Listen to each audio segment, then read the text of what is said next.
Noodles বাচ্চাদের তো একটা খুবই পছন্দের খাবার, আবার বড়রাও কিন্তু খুবই পছন্দ করে। বাচ্চাদের টিফিনে, ঈদের দিনে সকালে মেহমান আপ্যায়নে নুডলস কিন্তু অতি গুরুত্বপূর্ণ একটা নাস্তার আইটেম। আজ আমি নুডলস রান্না করব।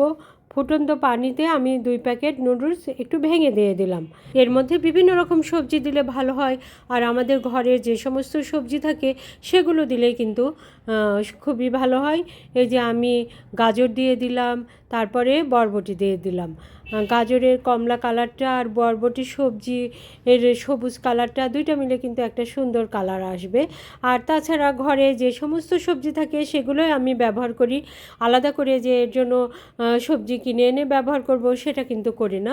ঘরে যত রকম সবজি থাকে সেগুলোই ব্যবহার করি।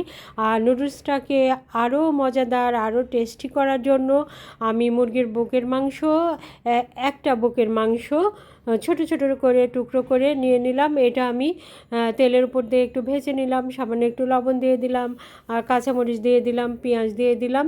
এখন এটাকে একটু ভালো করে ভেজে নেব আর 5 মিনিট ঢেকে রেখে দেব, তাহলে কিন্তু সিদ্ধ হয়ে যাবে।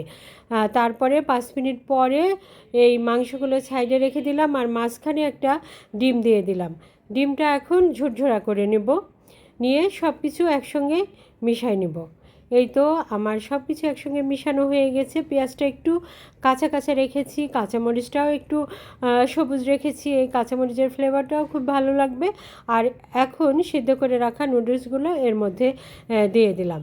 এখন সিদ্ধ করে রাখা নুডলসগুলো এর মধ্যে দিয়ে ভালো করে এর সঙ্গে মিশিয়ে নেব।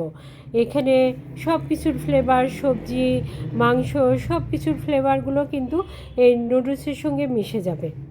এখন এটাকে আমি হালকা হিটে রান্না করে দেব, খুব বেশি হিট দেবো না। আর নুডলসের যে মশলাটা সেটা 2 প্যাকেট রান্না করেছি, তার মধ্যে থেকে 1 প্যাকেট মশলা আমি এর মধ্যে দিয়ে দেব। এই মশলাটা দিয়ে আরও কিছুক্ষণ আমি ভালো করে নেড়েচেড়ে মশলাগুলো মিশিয়ে নেব। নুডলস রান্না হয়ে গেছে, এখন পরিবেশনের জন্য একটা পাত্রে উঠিয়ে নিলাম। এখানে কাঁচামরিচ আরও কিছু কুচি কুচি করে কেটে দিলাম, যদি আমরা ঝালটা বেশি পছন্দ করি। আর ধনিয়া পাতাও কিছু এর মধ্যে দিয়ে দিলাম। আর আরেকটা নুডলসের মশলা যেটা ছিল সেটাও এর উপরে ছিটিয়ে দিব। এর ফ্লেভারটা এখন খুবই সুন্দর একটা ফ্লেভার আসবে। আর এর উপরে কিছু বেরেস্তা দিয়ে দিলে তো আরও ভালো হয়। এই তো আমার নুডলস খাওয়ার জন্য রেডি। আমার মতো এভাবে রান্না করে খেতে কে কে পছন্দ করেন কমেন্টস করে অবশ্যই জানাবেন।